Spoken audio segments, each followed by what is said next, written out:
AR circuit ব্রেকারে এবং কিভাবে আমরা ইন্টারাকশন করি, এই আর্ক ইন্টারাকশন টেকনিকটা দেখব। প্রথমে দেখো সলিড স্টেট ট্রিপ ইউনিট, ঠিক আছে? আমরা দুইটা মিনিয়েচার সার্কিট ব্রেকার, আমরা মিনিয়েচার সার্কিট ব্রেকার এবং মোল্ডেড কেস সার্কিট ব্রেকারের মধ্যে যে সার্কিট ব্রেকারটা যে ট্রিপ করে, এটা দুইটা কন্ডিশনে আমাদের ট্রিপ করতে। কি কন্ডিশন? ওভারলোড এন্ড ওভারলোডের জন্য কি ছিল? বায়োমেটালিক এলিমেন্ট ছিল। হিটিং এলিমেন্ট, যেহেতু এটা একটা হিটিং এলিমেন্ট, সো এই হিট ফলে আমাদের বায়োমেটালিক এলিমেন্টটা বেন্ড করে কিছু সময় পরে সার্কিট ব্রেকার ওভারলোড প্রোটেনের ক্ষেত্রে টাইম ডিলেড হতো। কিন্তু যখন শর্ট সার্কিট হতো তখন ছিল ম্যাগনেটিক কয়েল, এই ম্যাগনেটিক কয়েলটা ইনস্ট্যান্টিনিয়াস অপারেশন হতো। বাট সলিড স্টেট ট্রিপ ইউনিটের ক্ষেত্রে আমাদের এখানে কোনো বায়োমেটালিক এলিমেন্টও থাকবে না, সার্কিট ব্রেকারের ভিতরে কোনো বায়োমেটালিক এলিমেন্টও থাকবে না, কোনো ম্যাগনেটিক কয়েলও থাকবে না। এটা কিভাবে ফল্ট কারেন্টকে ক্লিয়ার করবে? এটার জন্য এটার ভিতরে কিছু এটার ভিতরে একটা মাইক্রোপ্রসেসরের চিপ থাকে, সেই মাইক্রোপ্রসেসর চিপটাকে প্রোগ্রাম করতে হয়। অর্থাৎ তুমি এটাকে কত কারেন্টে অপারেট করতে চাও অথবা কত সময় পরে অপারেট করাতে চাও, সেই জিনিসটাকে এটার ভিতরে একটু প্রোগ্রাম করে দিতে হয়। সেই প্রোগ্রামটা আমরা বাইরে থেকে বিভিন্ন ধরনের সেটিংস আছে, এখানে দেখতে পাচ্ছ যে এখানে একটা কার্ভ দেখতে পাচ্ছ, এই কার্ভের বিভিন্ন ধরনের সেটিংস আছে। এই সেটিংসটা আমরা বাইরে থেকে করে থাকি, যে কত কারেন্টে অপারেট করবে, কত সময় পরে অপারেট করবে, কোন কোন কন্ডিশনে অপারেট করবে। সো এই সেটিংস গুলো আমরা বাইরে থেকে করে ফেলবো, যে সেটিংস গুলোর মাধ্যমে আমরা মাইক্রোপ্রসেসরের বাইরে থেকে আমরা প্রোগ্রাম করে দিতে পারি। সো সে কত কারেন্ট কত সময় বলে দিলে সেই অনুযায়ী এর আউটপুটে একটা ট্রিপ সিগন্যাল সার্কিট ব্রেকার পাঠাবে। সো সেটাই বলতেছে যে এখন যে সার্কিট ব্রেকার গুলো আছে এগুলোর যে ট্রিপিং মেকানিজম, এটা হচ্ছে কি আমাদের ইলেকট্রনিক। সো এখানে কোনো কি থাকবে না, কারেন্ট সেন্স করার জন্য থার্মাল ইউনিট থাকবে না, এবং শর্ট সার্কিট কারেন্ট সেন্স করার জন্য কোনো ম্যাগনেটিক ট্রিপ থাকবে না, যেটা রিপ্লেস করা হচ্ছে কিসের মাধ্যমে? ইলেকট্রনিক, যেটাকে আমরা বলতেছি মাইক্রোপ্রসেসরের চিপের মাধ্যমে আমরা রিপ্লেস করতেছি। So trip mechanism and arc extinguishing same as thermal magnetic. So thermal এবং ম্যাগনেটিক যে মিনিয়েচার এবং মোল্ডেড কেস সার্কিটের মতোই এর ভিতরে একটা আর্ক এক্সটিংগুইশিং চেম্বার থাকবে, এবং এর ভিতরে মুভিং কন্ট্যাক্টও থাকবে, ফিক্সড কন্ট্যাক্টও থাকবে, এবং মুভিং কন্ট্যাক্টের কে ল্যাচ করার জন্য মেকানিক্যাল সাপোর্ট লাগবে, এবং মুভিং কন্ট্যাক্টের মাথায় একটা স্প্রিং কানেক্টেড থাকবে। সো এই মেকানিজম গুলা, ট্রিপিং মেকানিজম গুলা সেম, বাট এখানে শর্ট সার্কিট এন্ড ওভারলোডের সেটিংসটা করা হবে মাইক্রোপ্রসেসর যে চিপটা থাকবে, মাইক্রো কন্ট্রোলার যে চিপটা থাকে সেই চিপটাকে প্রোগ্রাম করার মাধ্যমে। আচ্ছা, so more accurate and more flexible settings. So এটার অ্যাকুরেট সেটিংস এবং এটা সেটিংসটাকে আমি বিভিন্ন ভাবে ভ্যারি করতে পারি, ঠিক আছে? বিভিন্ন ধরনের প্রোগ্রাম তুমি করতে পারো। এবং মোর অ্যাকুরেট, অ্যাকুরেট বলতেছে কেন? কারণ আমি যখন অপারেট করাতে চাই সে ঠিক সেই সময়ই অপারেট করবে। আমরা বায়োমেটালিক এলিমেন্টের মাধ্যমে আমরা দেখেছিলাম কি, বায়োমেটালিক এলিমেন্ট সারাউন্ডিং টেম্পারেচারের উপরে বেস করে এর ক্যারেক্টারিস্টিক্সটা কিন্তু ভ্যারি করতে পারে। যদি সারাউন্ডিং টেম্পারেচারের একটা অনেক গরম থাকে তাহলে কি হবে, বায়োমেটালিক বেন্ডিংটা তাড়াতাড়ি হবে, আর যদি সারাউন্ডিং টেম্পারেচারটা ঠান্ডা থাকে তাহলে তার বেন্ডিংটা ধীরে ধীরে হবে। সো এই যে সারাউন্ডিং টেম্পারেচারের উপরে কিন্তু আমাদের বায়োমেটালিক এলিমেন্টের ক্যারেক্টারিস্টিক্স কার্ভটা, যেটা থার্মাল ক্যারেক্টারিস্টিক্স কার্ভ ছিল, সেটা ভ্যারি করতো। কিন্তু এটা যেহেতু আমাদের প্রোগ্রামের মাধ্যমে জাস্ট কারেন্টটা সেন্স করার মাধ্যমে সে অপারেট করতেছে, জাস্ট একটা প্রোগ্রাম দেওয়া থাকবে, সে প্রোগ্রাম অনুযায়ী সে অপারেট করবে। সো এটার অপারেশন কোনো টেম্পারেচারের এফেক্টে এর কোনো ভেরিয়েশন আসবে না। সো সবসময় সে অ্যাকুরেট অপারেশন হবে, এবং এর সেটিংসটা বিভিন্ন ধরনের হয়। কিভাবে সেটিংস করি? জাস্ট প্রোগ্রাম করে দেবো যে কত সময় পরে অপারেট করাতে চাই। সো একটা টাইমার থাকবে, সেই টাইমারের মাধ্যমে এর ভিতরে একটা যে টাইমারটা থাকবে সেই টাইমারের থ্রুতে আমাদের একটা পার্টিকুলার সময় পরে আমাদের সার্কিট ব্রেকারটা ট্রিপ করবে। আমাদের এই যে সেটিংসটা, এই সেটিংসটা আমাদের যে মোল্ডেড কেস সার্কিট ব্রেকার আমরা করতাম, সেটা কিভাবে করতাম? সেটা করতাম হচ্ছে কি, আমাদের ম্যাগনেটিক যে কয়েলটা ছিল এবং আমাদের যে মেকানিক্যাল সাপোর্টটা ছিল তার মাঝখানে যে ফাঁকা ডিস্টেন্সটা ছিল, সেই ডিস্টেন্সটাকে ভ্যারি করার মাধ্যমে আমরা কারেন্টটাকে ভ্যারি করতাম। বাট এখানে আমরা সেভাবে করব না, এখানে জাস্ট প্রোগ্রাম করে দেওয়ার ফলে আমাদের বিভিন্ন ধরনের সেটিংস আমরা পাবো। তো গ্রাউন্ড ফল্টের জন্য, গ্রাউন্ড ফল্টও আমরা এটা ফল্ট কারেন্টটাকেও এটা ইজিলি ডিটেক্ট করতে পারবে, মানে লো কারেন্টেও আমি এটাকে অপারেট করাতে পারবো। সো এই যে পয়েন্টগুলো বললাম, এই পয়েন্টগুলোতে কারো কোনো কনফিউশন আছে? Solid state trip unit, miniature circuit breaker and moulded case circuit ব্রেকারের মধ্যে যে ডিফারেন্সটা,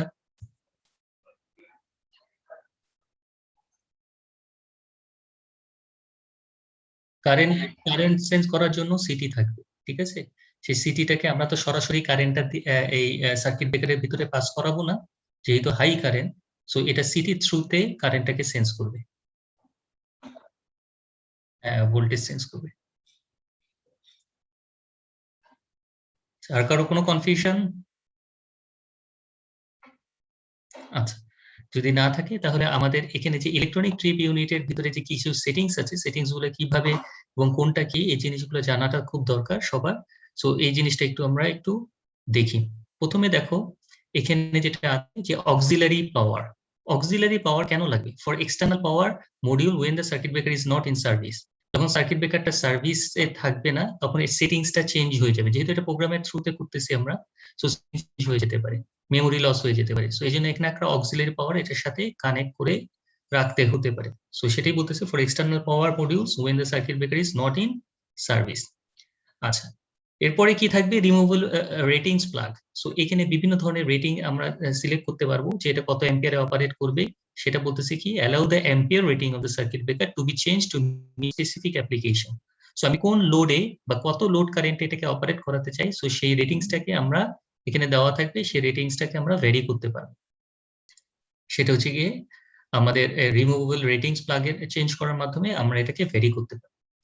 তারপরে এখানে আছে ব্যাটারি টেস্ট, যেটা আমরা বললাম যে মাইক্রোপ্রসেসর বেসড যেহেতু এটা, সো এটার জন্য অবশ্যই বায়াসিং এর জন্য একটা ভোল্টেজ লাগবে এবং ভোল্টেজটা সব সময় থাকতে হবে, আদারওয়াইজ তো আমাদের এটা ট্রিপ কমে প্রোভাইড করতে পারবে না।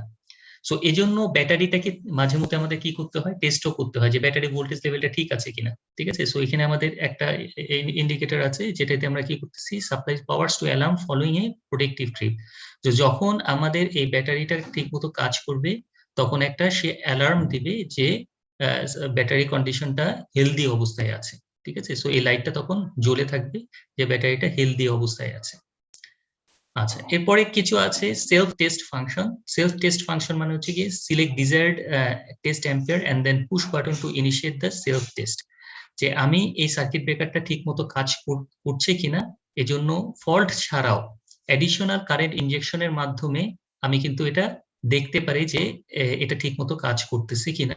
সেটার জন্য আমাদের একটা সেলফ টেস্ট ফাংশনও এটার সাথে ইনকর্পোরেট থাকে, যে আমি কত কারেন্টে, আমি এখানে সেটিংস দিলাম ধরো 10 অ্যাম্পিয়ারে। সো 10 অ্যাম্পিয়ার আমি এক্সটার্নালি, ফল্ট কারেন্ট না, এক্সটার্নালি আমরা কোনো একটা ইনজেকশন সেটের মাধ্যমে দিয়ে আমরা দেখতে পারি যে এটা ঠিক মতন ট্রিপ করছে কি করছে না। তো এটা হচ্ছে কি আমাদের একটা সেলফ টেস্ট ফাংশন থাকবে। ইউনিট স্ট্যাটাসটা হচ্ছে এই যে এলইডিটা, এই এলইডিটা যদি ঠিক মতন ট্রিপ করে তাহলে এই বা এটা যদি ফাংশনগুলো প্রত্যেকটা ফাংশন যদি ঠিকঠাক মতো কাজ করে তখন এই এলইডিটা জ্বলবে। এখানে একটা গ্রিন এলইডি আছে যেটাকে আমরা ইন্ডিকেট করতেছে, LED two indicates the trip units to energise and operating properly. So প্রত্যেকটা ফাংশন যদি তার ঠিক মতন কাজ করে তাহলে এই এলইডিটা গ্রিন হিসেবে জ্বলে থাকবে, যাতে আমরা বুঝতে পারি যে আমাদের এই সার্কিট ব্রেকারটা ঠিক মতো কাজ করছে। এরপরে থাকবে ট্রিপ রিসেট। সার্কিট ব্রেকারটা যখন ট্রিপ করবে এটাকে রিসেট করার জন্য একটা বাটন আছে, সো এটাকে পুশ করলে সার্কিট ব্রেকারটা আবার তার রিসেট পজিশনে ব্যাক করবে।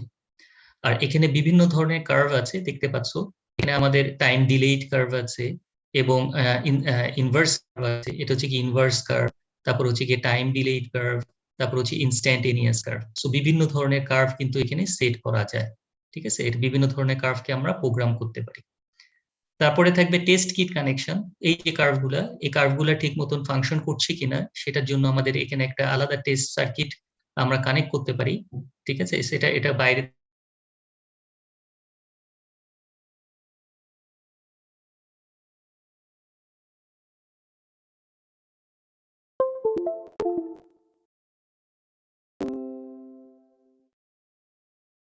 আহ, 50 থেকে 100 এম্পিয়ার পর্যন্ত থাকবে ইনস্ট্যান্টেনিয়াস। সেটিংস করতে পারি যে নিজেদের পছন্দ মতন আমরা বিভিন্ন ধরনের সেটিংস কিন্তু এখানে করতে পারি।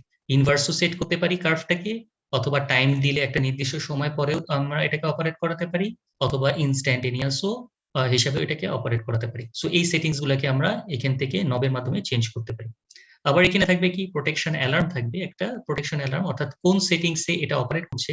সো এখানে এই যে একটা ইন্ডিকেটর লাইট দেখছো, এই ইন্ডিকেটর লাইট গুলো তখন সেই অনুপাতে জ্বলবে। যদি আমাদের time inverse characteristics a trip করে তাহলে এই এলইডিটা জ্বলবে। যদি আমাদের টাইম ডিলেড অপারেশনে ট্রিপ করে তাহলে এই এলইডিটা জ্বলবে। যদি আমাদের ইনস্ট্যান্টেনিয়াস অপারেট করে তাহলে এই এলইডিটা জ্বলবে। সো এলইডিটা জ্বলার মাধ্যমে আমরা বুঝতে পারবো যে আমাদের সার্কিট ব্রেকারটা কোন কন্ডিশনে ট্রিপ করছে। সো এই যে জিনিসগুলা সেটিংস গুলা বাইরে যে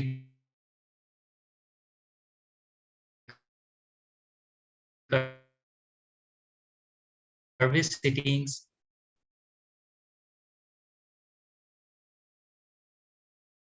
তারপরে আমাদের এটা অপারেট করবে, এই সেটিংস গুলো আমরা বাইরে থেকে করব, কিন্তু ভিতরে আমাদের। জি স্যার। আচ্ছা, কারো কোনো কনফিউশন? সো এখানে আমরা দেখতে পাচ্ছি যে 3 ধরনের ক্যারেক্টারিস্টিক্স, ঠিক আছে? একটা হচ্ছে ইনভার্স, একটা হচ্ছে টাইম ডিলেড, আর একটা হচ্ছে ইনস্ট্যান্টেনিয়াস, ঠিক আছে? এটা টাইম ডিলেড বলতেছি কেন, কারণ একটা নির্দিষ্ট সময়, ঠিক আছে, এটা ফিক্সড টাইম, ধরো 5 সেকেন্ড, তার মানে 5 সেকেন্ড ইনস্ট্যান্টলি অপারেট করবে। আর এটা হচ্ছে ইনস্ট্যান্টেনিয়াস, সে ইনস্ট্যান্টলি অপারেট করবে, এখানে কোনো ডিলে নাই। আর এটা হচ্ছে ইনভার্স, সো এখানে আমাদের টাইমের সাথে কারেন্টের সাথে সাথে টাইমটা চেঞ্জ হয়ে যাবে। সো এই সেটিংস গুলো আমরা এখান থেকে করব, বাইরে থেকে।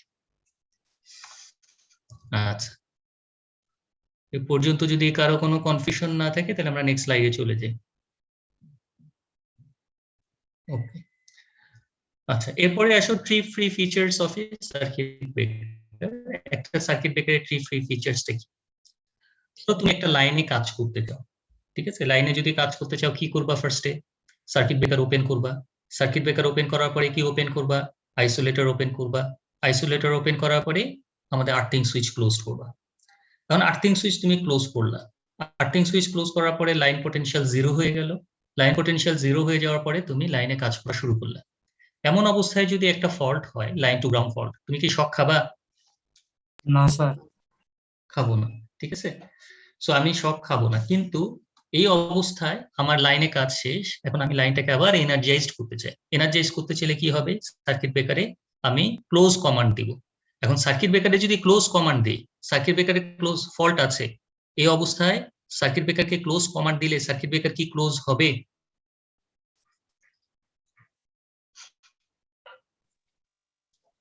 খেয়াল করে দেখো, লাস্ট ক্লাসে আমরা ট্রিপ সার্কিটটা পড়ছিলাম, যে ট্রিপ সার্কিট, এটা ছিল trip circuit. Circuit breaker city থাকবে, পিটি থাকবে, রিলে থাকবে, ব্যাটারি থাকবে, ট্রিপ কয়েল থাকবে, ঠিক আছে? সো এই যে আমি যদি এখন সার্কিট ব্রেকারকে ক্লোজ কমান্ড দিয়ে সার্কিট ব্রেকারকে ক্লোজ করতে চাই, ফল্ট থাকা অবস্থায় সার্কিট ব্রেকার কি ক্লোজ হবে? না স্যার। হবে না। কেন হবে না? কারণ সাথে সাথে সি কারেন্ট সেন্স করে রিলে কন্টাক্ট ক্লোজ করে দিবে, ট্রিপ কয়েল এনার্জাইজ হয়ে যাবে। তার মানে এক্সিস্টিং ফল্টে তুমি সার্কিট ব্রেকারকে ইচ্ছা করলেও ক্লোজ করতে পারবা না, ঠিক আছে? সাথে সাথে সার্কিট ব্রেকার ট্রিপ হয়ে যাবে।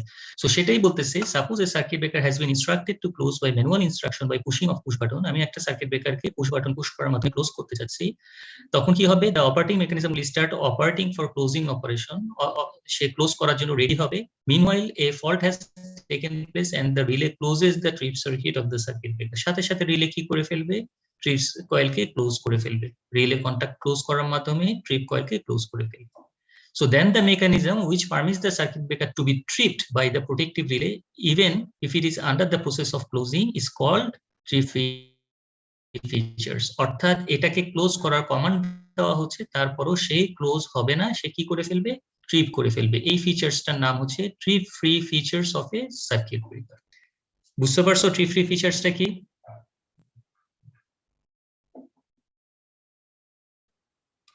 হ্যালো, জি স্যার, বুঝতে পারছি। একটা সার্কিট ব্রেকারকে এক্সিস্টিং ফল্টে ক্লোজ করতে চাইলে ক্লোজ হবে না। কেন হবে না? ফল্ট থাকা অবস্থায় সার্কিট ব্রেকারকে ক্লোজ করতে চাইলে সিটির সাথে সাথে কারেন্টটা রিলেকে পাঠিয়ে দিবে। ক্লোজ করলাম, ক্লোজ করার সাথে সাথে রিলে কন্টাক্টে সিগন্যাল দিবে, ট্রিপ কয়েল এনার্জাইজড হয়ে যাবে। আর ট্রিপ কয়েল যদি এনার্জাইজড হয়ে যায়, তুমি সার্কিট ব্রেকারকে ক্লোজ করলেও ক্লোজ হবে না, সাথে সাথে সে ওপেন হয়ে যাবে। কারণ ট্রিপ কয়েল এনার্জাইজড অবস্থায় আমাদের সাপোর্টটা আনল্যাচ অবস্থায় থাকে, ঠিক আছে? মেকানিক্যাল সাপোর্টটা আনল্যাচ অবস্থায় থাকে।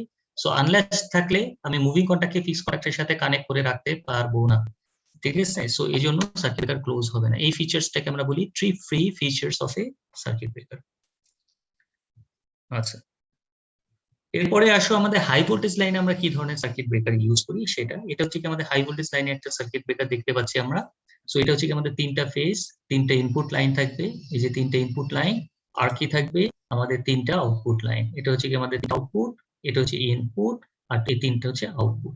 তাহলে সার্কিট ব্রেকারটা কোথায়? ইন্টারাপশন পয়েন্টটা এই যে মাঝখানে দেখতে পাচ্ছ, এর ভিতরে, এর চারপাশে তো ইনসুলেশন থাকবে, আর মাঝখানে থাকবে একটা হলো পাইপের মতন, সে পাইপের ভিতরে থাকবে হচ্ছে কি তোমার এই সার্কিট ব্রেকার চেম্বার। এটাকে আমরা বলি সার্কিট ব্রেকার চেম্বার, ঠিক আছে? এই যে এই চেম্বারটা, এই উপরের যে চেম্বারটা, উপরের যে পোর্শনটা, এটাকে আমরা বলি সার্কিট ব্রেকার চেম্বার।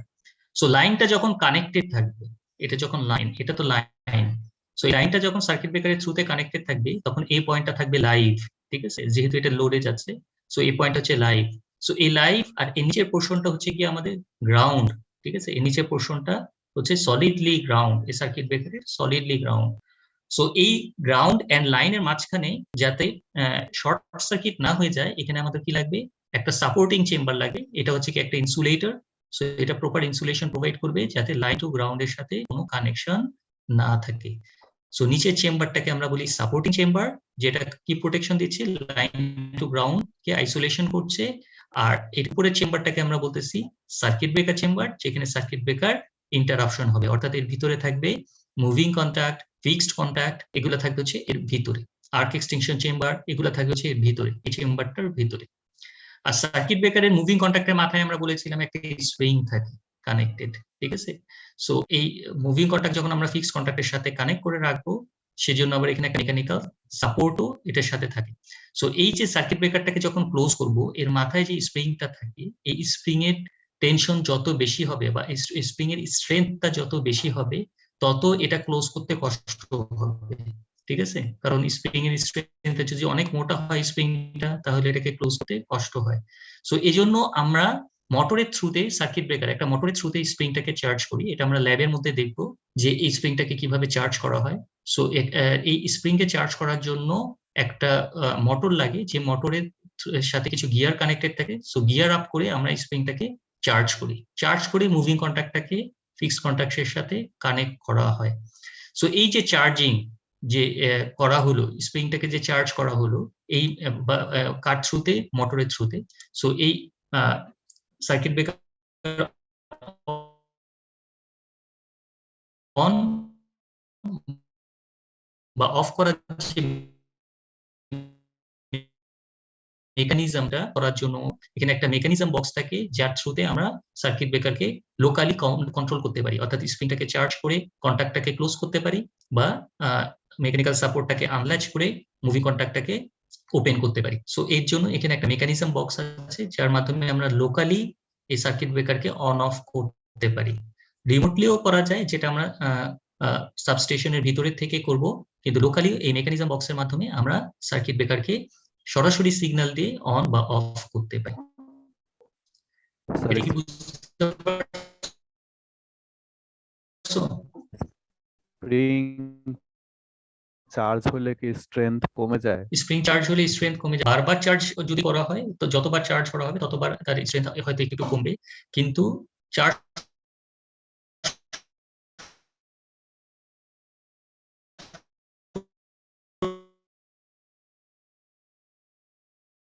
করলে তো স্ট্রেংথ কমবে না, এর ভিতরে যে স্ট্রেংথ ঠিক থাকবে, তার টেনশন অনেক বেশি থাকবে।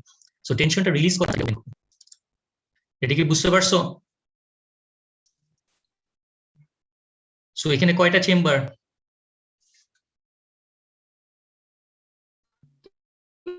দুইটা স্যার। দুইটা চেম্বার হচ্ছে, একটার মধ্যে দুইটা চেম্বার, একটা সার্কিট ব্রেকার চেম্বার আর একটা হচ্ছে সাপোর্টিং চেম্বার। বা তিনটা ফেজে কয়টা চেম্বার? 6টা স্যার। 6টা। তার মানে সার্কিট ব্রেকার চেম্বার এখানে 3টা থাকবে, সাপোর্টিং চেম্বার 3টা থাকবে, ঠিক আছে? প্রত্যেকটা কিন্তু আলাদা আলাদা ফেজ। এটা হচ্ছে আর ফেজ, এটা হচ্ছে ওয়াই ফেজ, এটা হচ্ছে বি ফেজ। আচ্ছা, সো এই সার্কিট ব্রেকারটা কি?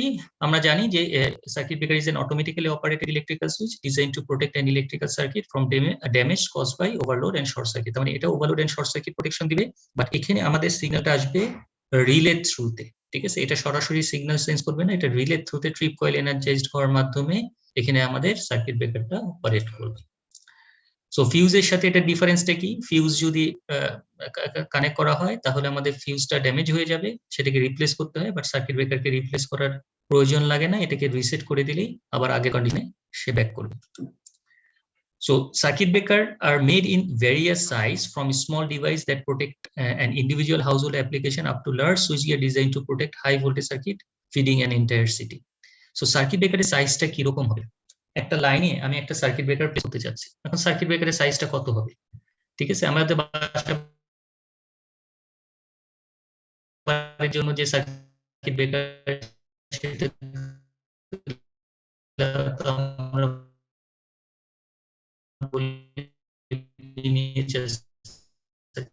ব্রেকার, সে খুব অল্প কারেন্টে অপারেট করে এবং এটা সাইজটা খুবই ছোট। এখানে যে দেখতে পাচ্ছ যে সার্কিট ব্রেকারটা, সে সাইজটা দেখতে পাচ্ছ অনেক বড়, এটা প্রায় 20 ফিট পর্যন্ত লম্বা হতে পারে, ঠিক আছে? সো অনেক বড় একটা সার্কিট ব্রেকার। এবং এই যে সার্কিট ব্রেকার চেম্বার যেটা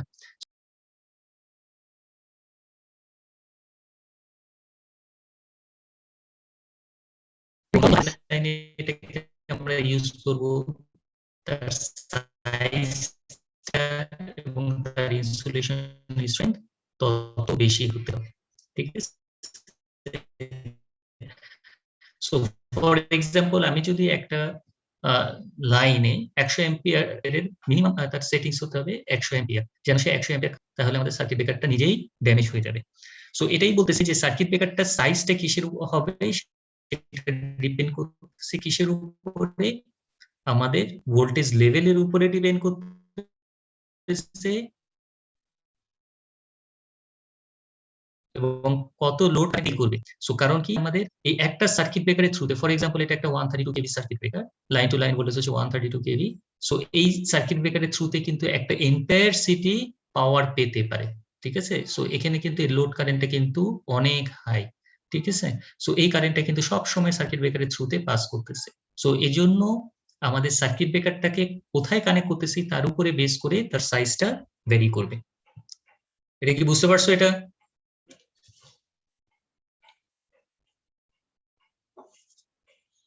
হ্যালো,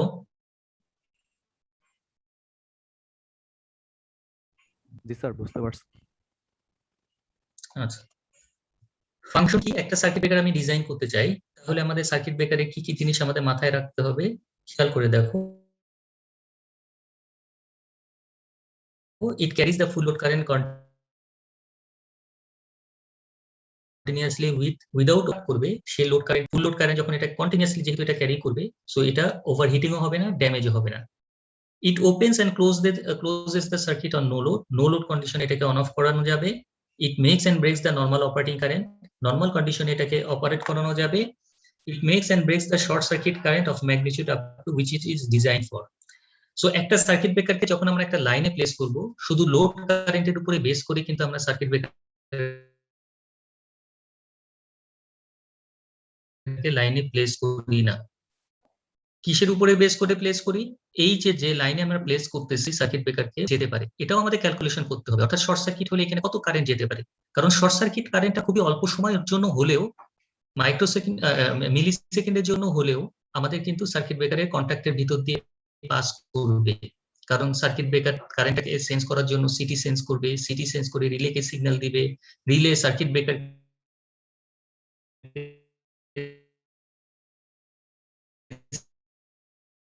সিগন্যাল দিবে।